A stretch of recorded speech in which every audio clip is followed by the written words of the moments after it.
sudah ada panggilan 4 kali ya.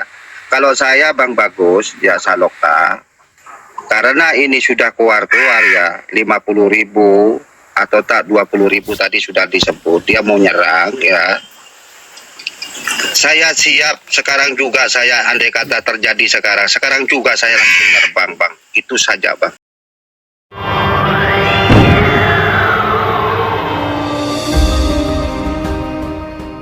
Apakah keturunan daripada Wali Songo harus D1 supaya valid keturunan Nabi? Begitu Romo. Ya. Nah ini kan kita menggunakan ilmu modern ya. Jadi ada ilmu salaf, ada ilmu modern. Kalau secara ilmu genetika itu mengatakan bahwa memang untuk mengetahui Zuriyah Wali Songo itu bukan harus dengan J1. J1 itu untuk mengetahui Quraisy. Nah nanti dengan YDN-nya itu baru merujuk ke Sayyidina Ali begitu. Paham ya? Bukan berarti bukan J1 misalnya itu bukan berarti dia turun Wali Songo. Turunan Wali Songo itu bisa dari laki-laki, bisa dari perempuan. Nah, maka ketika panjenengan mengaku saya Zuriyah Wali Songo itu hak saja, tidak masalah. Karena turunan Wali Songo itu bisa dari laki-laki, bisa dari perempuan. Ya, dan barang siapa semua yang mengaku Zuriyah Mataram berarti Zuriyah Wali Songo, karena Mataram turunan Wali Songo. Ki Ageng Pemanas dia menikah ya dengan seorang putri Ki Ageng Sopo. Ki Ageng Sopo bin Kanjeng Sunan Giri Kidul bin Kanjeng Sunan Giri Mata atau Ainul Yakin. Jadi seluruh pada Mataram itu seluruhnya Zuriyah Wali Songo. Nah, ketika mereka mengatakan saya adalah Zuriyah Wali Songo itu hak. Itu tidak bohong ya, walaupun dia dari Mataram semuanya. Nah, ketika mereka mengatakan saya Zuriyah Nabi itu hak, tidak batil, tidak ada salah. Jangan mengatakan Zuriyah Nabi kalau jangan Zuriyah Wali Songo dan Zuriyah Nabi. Cuman ketika mengatakan saya seorang Sayyid dan Syarif itu lain. Maka itu harus dari jalur laki-laki. Paham ya? Tapi kalau panjenengan mengatakan saya Zuriyah Wali Songo, saya Zuriyah Nabi, tidak ada masalah begitu. Tapi kalau yang dari pihak Syarif ya, itu kalau yang laki itu lebih cereh kata orang Madura. Ya. Kalau dari pihak perempuan kurang cereh, gitu. Ya. Tapi semua yang Cerai itu apa kan? Yang lain apa ya? Paham. Cerai itu lebih ini kiranya tuh apa ya cerai itu ya? Lebih wibawa gitu. Apa ya? Di bawah gitu. Bukan di bawah, kiranya tuh lebih betul. Lebih itu Pak. Oh iya. Kiranya tuh terus dari pihak laki terus itu kok. Kiranya tuh terus 100% gitu Bang. Dari pihak laki gitu Bang. Dimaksud itu apa itu Bang? Lebih mantap. Lebih mantap. Kalau yang dari pihak perempuan itu kan yang laki itu kadang-kadang dari pihak lain Bang kan gitu Bang. Gitu. Tapi masih ada jalur darah macam itu Bang. Gitu ceritanya Bang. Benar begini. Kita ini tidak sebenarnya memang itu dari pihak tempat saya itu Bang. Gitu. Tidak membedakan antara laki-laki dan perempuan. Cuman hanya begini. Sebenarnya kita ini hanya kehilangan obor. Kehilangan obor. Lah makanya saya mengatakan sama teman-teman, coba kamu cari dulu, kamu jangan menyerah. Insya Allah manjata wajata, orang yang bersungguh-sungguh itu pasti akan melakukan suatu kebenaran. Hanya kehilangan obor, gitu. Nah, untuk mencari obor yang hilang ini harus mau bersilaturahmi kepada saudara, kepada yang masih terikat jauh, dibumikan lagi untuk silaturahim sama saudara jauh. Insya Allah mungkin panjenengan tidak memegang datanya. Betul, karena saya ada di ini Bang Muhammad. Karena saya ada di Malaysia, saya masuk ke Rum Nasab ini memang masih baru ya. Gitu. Tapi ya walaupun saya masih baru, makanya saya tuh berjuang mati-matian karena saya sudah tahu semua gitu. Gitu. Kalau mau minta data nanti saya pulang ke Madura. Kalau adanya besok atau lusa yang katanya Kabib yang bilang mau perang yang 50.000 20.000 mau datang. Sekarang juga saya nerbang bang. Iya sekarang juga nerbang itu bang. Itu siapa? Nah, memang itu tadi yang disampaikan sama Kanjeng Romo Salim itu, Rizik Sihab, Bahar bin Smith itu dari dulu hanya koar-koar, yang mana mereka itu hanya mengandalkan muhibin, yang artinya mengadu domba daripada sesama warga Nusantara. Itu yang pertama. Makanya Kanjeng Romo Salim ini sanjang beliau bilang itu kita jangan sampai mau diprovokatori. Artinya kalau Habib sendiri itu yang turun, yang mengajak perang kita terima gitu. Tapi kalau yang muhibin jangan, itu sama-sama warga kita, sama-sama keluarga kita gitu ya teman-teman semuanya yang di atas maupun yang di bawah, jangan sampai kita terprovokatori oleh oknum-oknum tertentu. Itu yang pertama. Terus yang kedua, poin yang disampaikan oleh Kanjeng Romo Salim ini adalah Zuriyah Wali Songo ya, ataupun Zuriyah Mataram dan kerajaan-kerajaan Islam lainnya di Nusantara itu tidak harus daripada J1. Kenapa? Karena yang disebut Zuriyah itu artinya keturunan gitu loh. Keturunan itu bisa daripada laki-laki maupun perempuan itu. Makanya boleh Zuriyah Wali Songo itu golongan whole grupnya DNA-nya itu O, asalkan dia itu punya manuskrip atau catatan daripada leluhurnya, insya Allah itu sahih daripada Zuriyah Wali Songo itu. Dan Wali Songo itu sudah pasti Zuriyah daripada Rasulullah SAW. Adapun keturunan Wali Songo ke sini itu bisa jadi daripada keturunan Wali Songo yang perempuan, tapi tetap Zuriyah gitu. Kenapa? Karena dalam catatan sejarah Zuriyahnya daripada Nabiullah Muhammad SAW itu lewat daripada Ummah Sayyidah Fatimah Az-Zahra radhiyallahu anha. Paham ya? Begitu rekan-rekan.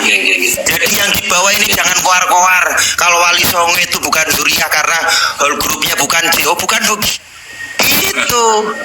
Karena memang Wali Songo itu berbaur dengan masyarakat seluruhan, nggak seperti kaum Balawi Habib yang anak perempuannya menikah daripada keluarga laki-laki selain habaib. Itu tidak ada ajaran daripada leluhur kita.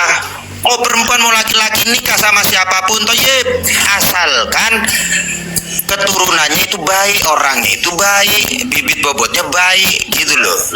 Paham ya? Betul. Sangat betul. Saya cerita masalah DNA sebentar ya, masalah DNA ya.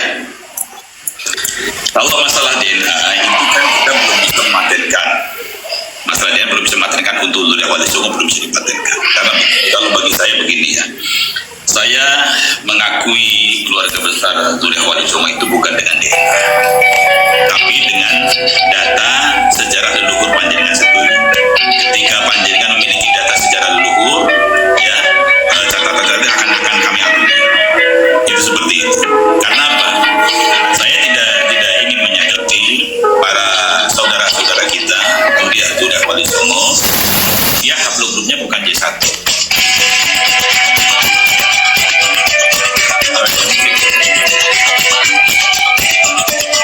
Nah ini kayaknya ada yang ini, ada yang nge-hack Romo. Gitu ya. Ya biasanya kayak gitu Romo. Nggak apa-apa, paling cuman berapa detik doang. Ada petugasnya kok di sini kok yang ngurus kayak gitu Romo. Monggo dilanjut Romo. Kalau perbedaannya dengan Balawi ya, perbedaannya itu kalau Balawi ini kan dia memang tidak punya catatan nasab, tidak punya. Kalau Wali Songo kan punya. Walaupun tanpa DNA, Balawi itu sudah hancur sendiri. Yang menghancurkan nasabnya Balawi itu bukan kita, ya, dan bukan dengan DNA. DNA itu sebagai penguat. Yang menghancurkan nasab mereka itu ya mereka sendiri. Yang menghancurkan nasabnya Balawi, yang merungkatkan itu adalah mereka sendiri.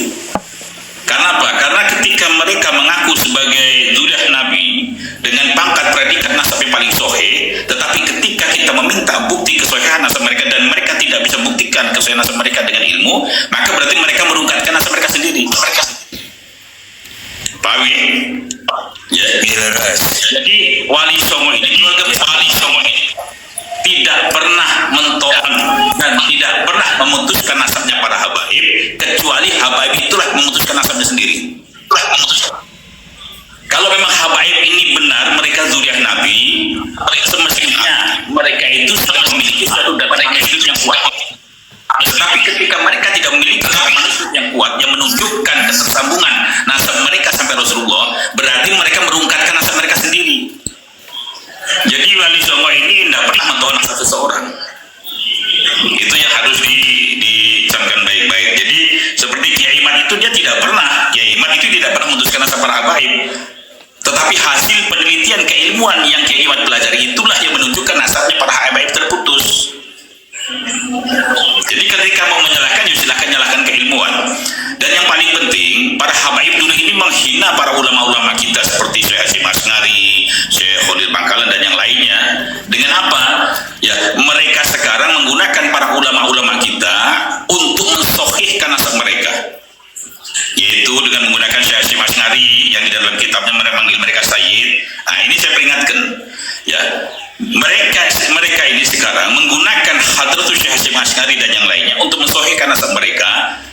Padahal mereka mengetahui bahwa Hadratus Syekh Hasyim Asngari itu tanpa mereka sadari mereka mengatakan adalah seorang pendusta. Yang mengatakan Hadratus Syekh Hasyim Asngari seorang pendusta itu adalah kalangan Ba'alawi dengan mengatakan nasab Wali Songo itu terputus hanya dari jalur perempuan. Padahal Hadratus Syekh Hasyim Asngari itu turun Wali Songo jalur laki-laki. Syekh Khalil Bangkalan, Syekh Nawawi Banten semua.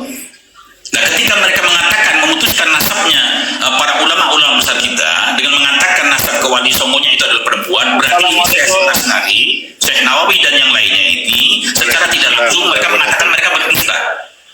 Nah, ketika mereka mengatakan secara tidak langsung, saya izin nanggepin ya. Kalau saya izin nanggepin ini Romo ini. Kekuatan para ulama-ulama kita untuk mensohhikan nasab mereka. Kalau menurut ilmu hadis ini sudah mardu. Nggak boleh. Sudah selesai atau belum, Romo Dukun? Alekar itu beban sang guru itu. Paham ya? Itu bagus Saloka itu yang naikin itu, ngapain dinaikin itu mukibul gitu. Nggak ada apa-apa. Muhibin tidak ada punya masalah dengan para muhibin, nggak apa-apa. Nah, itu masih anak kecil tuh, Bang. Masih anak kecil itu Romo. Nanti kata Pak, nanti dicaci maki, nanti saya marah-marah nanti. Benar, ya, dan kita tidak pernah mencari tidak ada masalah. Yang namanya orang hidup itu kalau dia suka dia suka memuji, kalau dia tidak suka pasti akan menacak, itu hal yang biasa dalam agama. Paham ya? Ini parah nih. Udah tahu seperti kau bilangnya dukun. Emang tuh orang gue nyadap tuh. Tidak apa-apa.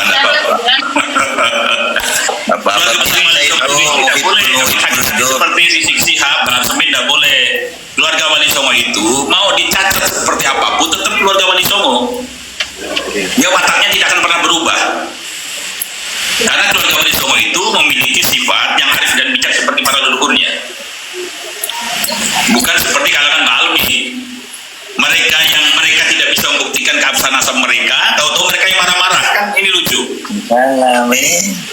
Lurus Kiai, lurus. Kalau keluarga Wali Songo enggak, keluarga Wali Songo itu enggak. Keluarga Wali Songo ini enggak minta pengakuan. Cukup hanya untuk keluarga sendiri. Orang mau mengakui urusan mereka dan diakui juga ada masalah. Betul. Sangat betul. Karena keluarga Wali Songo tidak gila pengakuan. Ini keluarga Wali Songo. Jadi ketika kita berhadapan, kemarin ada di tempat saya itu Al-Habsyi itu, saya katakan sama dia terang-terangan bahwa kalian bukan tujuan lagi secara data keilmuan, apalagi DNA. Saya bilang terang-terangan. Secara DNA kalian dari keturunan Yahudi Asykenazi, secara keilmuan kalian terputus. Terus dia juga, tapi Teguh Qori saya bilang, Teguh Qori itu tidak bisa membuat tesis, saya bilang. Tidak ada antitesis untuk Kiai Imad. Kenapa? Karena sumber antitesisnya saja ditolak. Kalau sumber antitesisnya ditolak, maka sudah tidak ada antitesis. Antitesis itu ada ketika ada terjadi sumber yang berbeda. Itu baru. Tapi kalau sumbernya sudah ditolak, tidak bisa. Makanya saya katakan sama teman-teman, udah usah begitu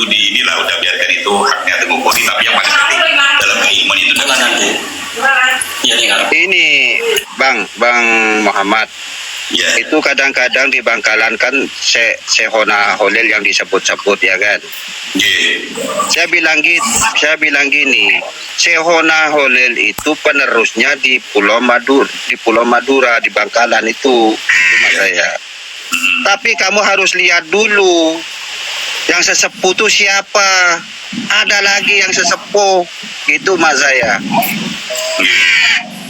Semua golongnya Balawi SDNA sama saya gitu sama saya. Suaramu putus-putus, Iya, putus-putus ya. Itu Bang Maman.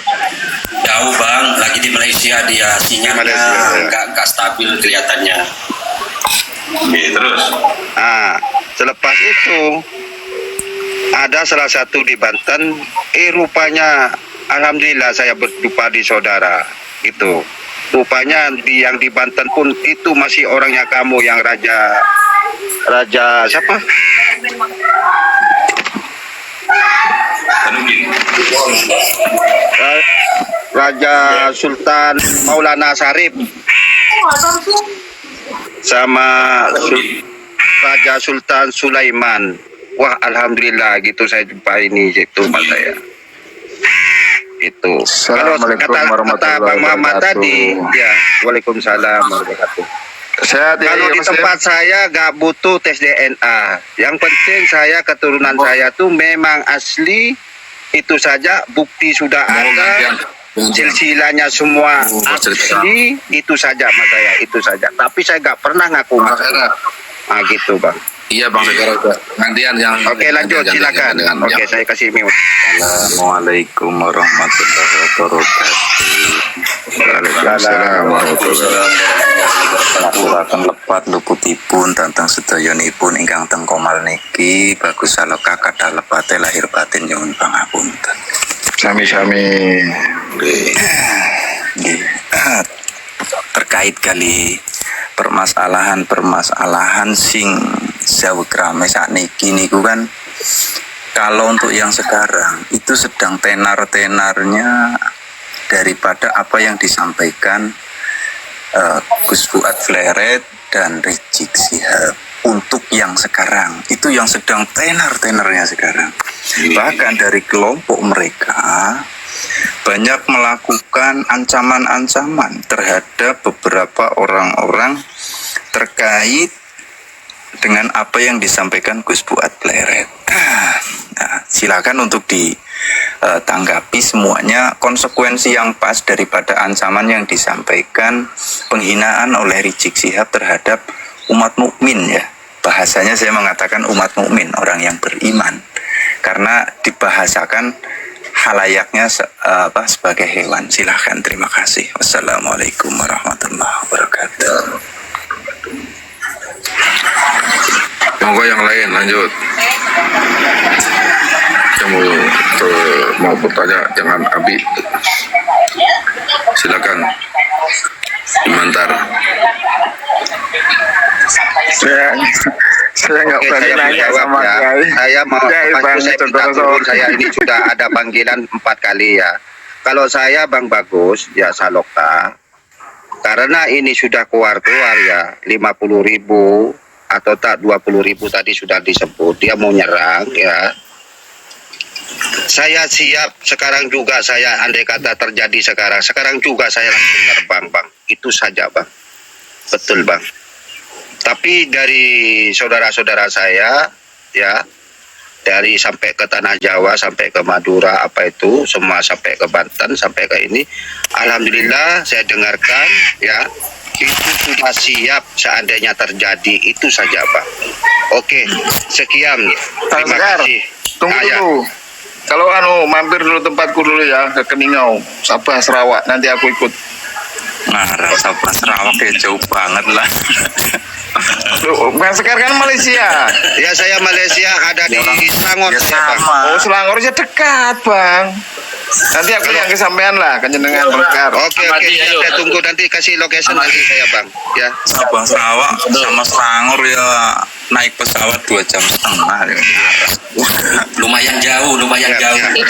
ya. Kan apa Bang, kalau Anda sampai ya, Itu saya ada mau titip barang juga kalau mau pulang ke Madura, pulang ke Indonesia banyak. Udah ntar dulu jualannya ntar dulu Pak Yai, jualannya ntar dulu. Ayo lanjut Pak Amadi yuk. Jualannya ntar jualannya. Ayo Pak Yai. Iya siap. Amadi yuk lanjut. Yang lain saja. Saya lebih tertarik dengan Iko kayak Muhammad. Udah Bang Anas. Salim. Bang Anas yang minta naik. Lanjut. Bang Anas, ayo Bang Anas. Bang Anas. Sudah. Siapa Bang Anas? Coba Bang Anas mau ini lagi. Iya, mumpung ini minta naik tadi mau nanya apa Gini, Seton? Bang Anas. kalau mau naik yang namanya Habib bin Smith itu itu sangat pedas dia kalau di tempat room dia. Saya mau turun dulu karena sama Kalau karisma saya ada Habib naik atau Mukibin Habib naik itu nggak usah sama Romo, sama saya aja. iya. Yang penting ada Dr. Roso ini. Kita untuk mencari Jangkrik. kebenaran. Oke, assalamualaikum. Ini kalau Semangat terus. Assalamualaikum. artinya gini, Masalahnya Abi itu tuh yang untuk pencerahan saja. Kalau untuk yang itu jangan. Itu untuk Abi itu yang pencerahan saudara-saudara. Oke. Ayo lanjut. artinya yang gini Bang Iko rasa. Kalau memang betul Tidak ada satupun yang ditakutin. Kalau kita benar, tidak boleh takut dengan siapapun. Di dalam menghadapi orang-orang yang berbeda pendapat dengan kita, sudah jelas kita harus juga siap atas sajian mereka. Itu tidak ada masalah. Bagi saya tidak ada masalah. Bagaimanapun juga itu. Jamaah kita Romo, Rasulullah. TikTok ini nggak ada yang takut sama Mukibin sama Habib. Wah, pada berani semua. Ini kita bukan masalah takut dengan mereka. Kita ini tidak usah gentar dengan cacian dan makian. Karena kalau mereka mau ngajak lain, nggak bakal berani. Kita ini ketika berjuang itu sudah biasa dicaci dimaki. Justru kalau kita berjuang tidak dicaci dimaki, maka kita ini bisa melewati Rasulullah SAW. Sandaran kita adalah Rasulullah. Bagaimana Rasulullah SAW itu ketika memperjuangkan suatu kebenaran, itu mendapat cacian, makian, fitnah, bahkan mendapat ancaman pembunuhan sehingga beliau hijrah sampai ke Madinah. Ini sesuatu hal yang wajar. Nah, ketika kita berpegang teguh pada kebenaran, maka tidak boleh kita ini hati ini mudah tersinggung dengan cacian dan makian mereka semuanya. Justru ketika mereka sedang mencaci kita, mereka sedang meluapkan emosi mereka, kebencian mereka, ya, agar kita ini mengerti hati mereka itu seperti apa. Begitulah kita sebagai orang yang sadar dan kita sebagai orang yang penuh dengan kesabaran, ya, keluasan ilmu, kita harus mau mendengarkan ungkapan-ungkapan hati mereka yang memang membenci kita semuanya. Nah, setelah kebencian itu dari hati mereka keluar, nanti baru kita nasihati mereka semua, begitu agar mereka sadar. Leres, mantep. Karena banyak orang-orang kita ini ketika saya lihat ini belum siap menerima cacian. Kalau berkelahi siap, bunuh-bunuhan siap, tapi ketika mendapat cacian makin ini banyak nggak siap masalahnya. Kalau caci maki, kalau saya Terutama saya masih siap walaupun dicaci saya. Kalau yang udah siap, siap. jurusnya gini, harus santuy. Kalau kita santuy ya, anggap aja mereka itu setan. Mereka ntar tantrum sendiri. Nah, kita begini, kita berjuang itu harus sesuai dengan metode dakwah Wali Songo, metode dakwahnya Rasulullah SAW. Nah, kita juga menganggap mereka itu, kita jangan seperti Pahlawi juga. Kita menganggap mereka tetap saudara kita. Cuman mereka ini sekarang sedang terhipnotis, terdoktrin oleh mereka, tersandera, begitu. Dan insya Allah ketika kita mengatakan sesuatu yang baik kepada mereka, perkataan itu adalah doa dan mereka akan sadar semuanya. Insya Allah saya yakin, karena saya sudah buktikan semuanya. Saya ini kan pejuang awal dari masa Hall Wali Songo Istiqlal, kan kita yang mengadakan semua sampai ke Banten, sampai ke PBI itu kita buat semuanya. Saya sudah begitu banyak paham ya. Begitu. Nah, ini masalah Fuad Pleret ya. Iya. Nah, kenapa Gus Fuad Pleret itu mengatakan monyet kepada mereka? Tetapi ya, kita juga mengetahui statement Gus Fuad Pleret itu mengatakan monyet itu bukan hanya kepada satu orang, tapi kepada para gerombolan Mbak Alawi ini. Paham ya? Paham betul? Nah, seperti Habib Rizik mengatakan jenderal seperti itu. Nah, ketika orang kita mengatakan monyet itu ingat bahwa itu jabat itu siapa itu? Itu dari tahun, kalau tidak salah dari tahun 2006 ya, akan diajukan menjadi pahlawan. Dan dari dulu itu ditolak semuanya karena tidak ada bukti-bukti satupun yang menyatakan bahwa dia ini berjasa untuk negara kita. Nah, ketika tidak ada satu bukti pun ya pergerakan seorang Habib ini atas jasanya kepada negara kita semua terus dipaksakan untuk dijadikan pahlawan ya oleh mereka semua, maka pantaslah kalau orang-orang kita itu memiliki sikap atau mengambil suatu keputusan dengan emosi itu masih terkendali, yaitu dengan mengatakan sesuatu yang mungkin tidak baik berkaitan monyet kepada seseorang, tetapi yang dikatakan itu bukan kepada pengikutnya, yang dikatakan kepada sosoknya. Paham ya? Ya, nah sekarang begini, ketika sosok itu dikatakan monyet ibaratnya dan dia sudah meninggal dunia, terus urusan dengan pengikutnya apa?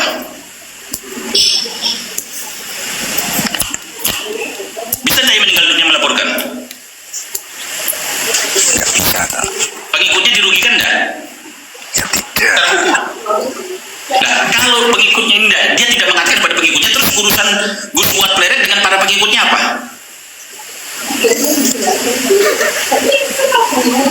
Apa urusannya? Tidak ada. Nggak ada. Nah, kalau tidak ada urusannya, kenapa mereka marah? Kan begitu. Terkecuali ini masih hidup, berbeda lagi. Kalau ini dikatakan monyet sudah meninggal dunia sama dikatakan monyet masih hidup lagi. Seperti di Sihab itu mengatakan monyet kepada yang masih hidup. Tapi kalau dikatakan oleh Gus Fuad Pleret mengatakan monyet kepada yang sudah meninggal dunia, itu berbeda urusannya. Maka ketika itu berbeda urusan di dalam hukum, tetapi dikeluarkan dan digembor-gemborkan oleh kalangan para ba'alwi, nah ini berarti ada sesuatu di balik itu semuanya. Karena urusan Gus Fuad Pleret itu dengan sudah meninggal dunia. Itu. Nah, oleh karenanya pemerintah sangat cerdas, ahli hukum sangat cerdas. Apakah nanti akan diterima oleh laporan mereka di pengadilan, ya oleh kepolisian, semua sudah cerdas semuanya masalah bab hukum. Kami, nah ini hanya senjata mereka untuk menggembor-gemborkan, menggembosi orang-orang kita di dalam perjuangan, menakut-nakuti orang-orang kita dalam perjuangan, itu aja. Nah sehingga ketika hal itu dibahas terus, ya, maka mereka ingin menunjukkan kepada masyarakat ini loh, orang yang mengaku Zuriah Wali Songo ini dengan tidak sopan mengatakan kepada guru ini, itu tujuan mereka hanya seperti itu. Jadi mereka ingin mengambil hati orang-orang kita semua dengan menunjukkan bahwa orang yang mengaku Zuriah Wali Songo ketika berjuang itu sudah melampaui batas dan keluar dari akhlak.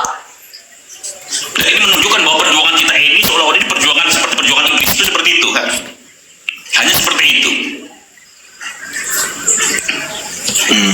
Ini saya kasih tahu karena inti pokoknya Gus Fuad mengatakan sesuatu perkataan dengan kata monyet itu bukan kepada orang yang masih hidup, tapi inti pokoknya kepada orang yang sudah meninggal dunia. Nah, ketika orang yang masih hidup ini ingin menuntut Gus Fuad Pleret, maka yang sudah meninggal dunia dihidupkan kembali, bisa nggak ada yang nuntut? Itu aja cukup. Maka pemerintah ini sudah pintar lah. Ya, oleh kita jangan ikut dihidupkan lagi agar semuanya itu tidak sampai ini tidak menyebar. Udah, kita tanya lagi, monggo silakan tanya. Terkait kali sing Gus Fuad Pleret niku kan ngeten Mbah, bahwasanya Gus Fuad Pleret niku ngaitaken kalian guru tua setunggal niku. Tinggali ancaman dari data perspektif yang dimiliki oleh Aldo, katanya jumlah nominasi daripada klan Baklawi tercatat lebih kurang dalam 22 juta. Kira-kira niku leres napa anu mung berita hoak nopo mung sekedar kangge ngeden-ngedeni tiang-tiang ingkang berjuang ngoten niku. Tujuannya hanya untuk menakut-nakuti, ya. Yang kedua itu menunjukkan bahwa perjuangan Wali Songo ini bukan murni, tetapi orang-orang yang hanya mengaku mencari sensasi lah, hanya itu aja. Aldo itu kan sudah kita ketahui semua ya. Aldo itu kan orang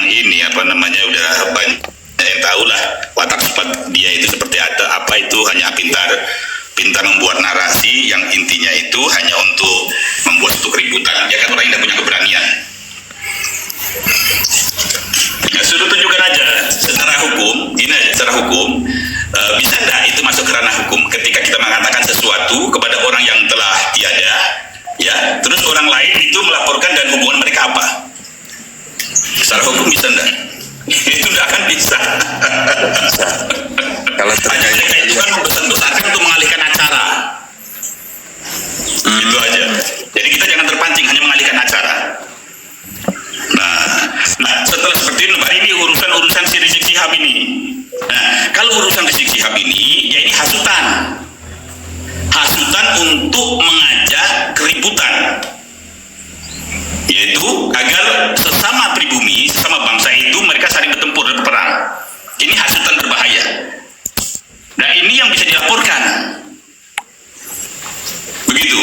Ini yang bisa dilaporkan tentang hasutan kejahatan yang dilakukan Rizik, ya, dengan mengatakan sesuatu hal yang rasis. Yang nomor dua, dia memiliki hasutan itu ada suatu rencana yang terstruktur ini mengadu domba sesama orang-orang kita semua.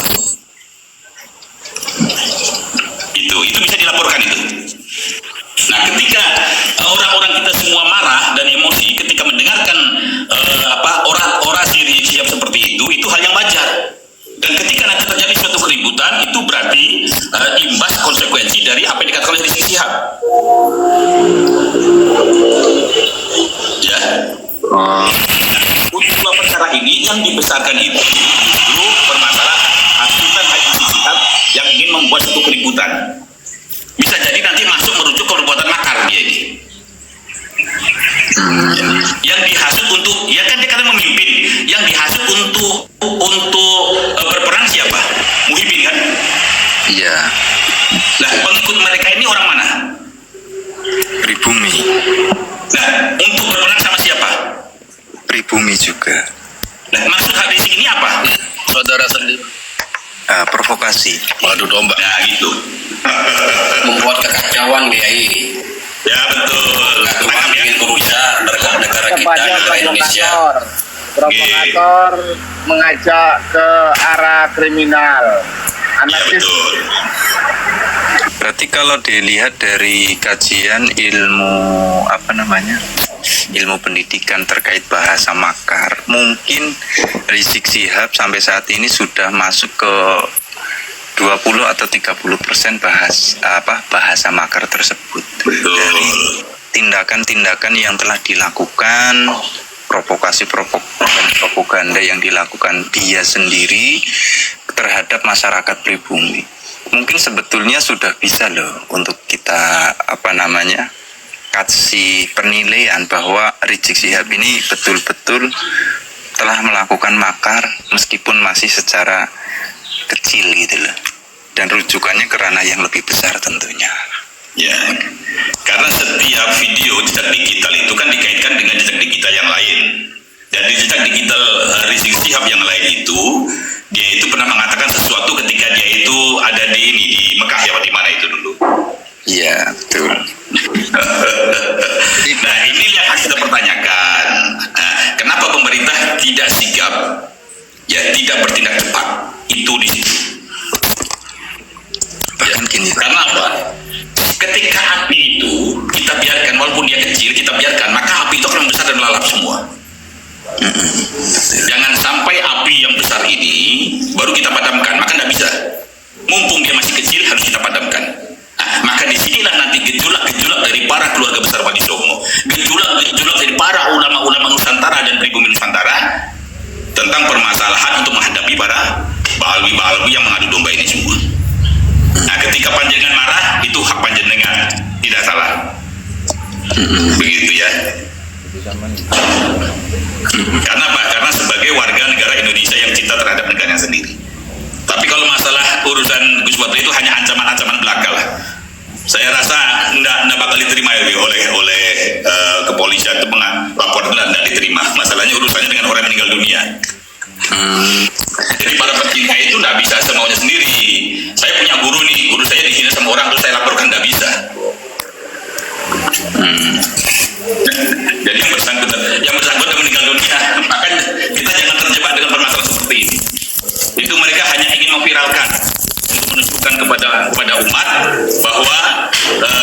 tujuan dari semua ini itu adalah tujuan jahat, kata mereka begitu.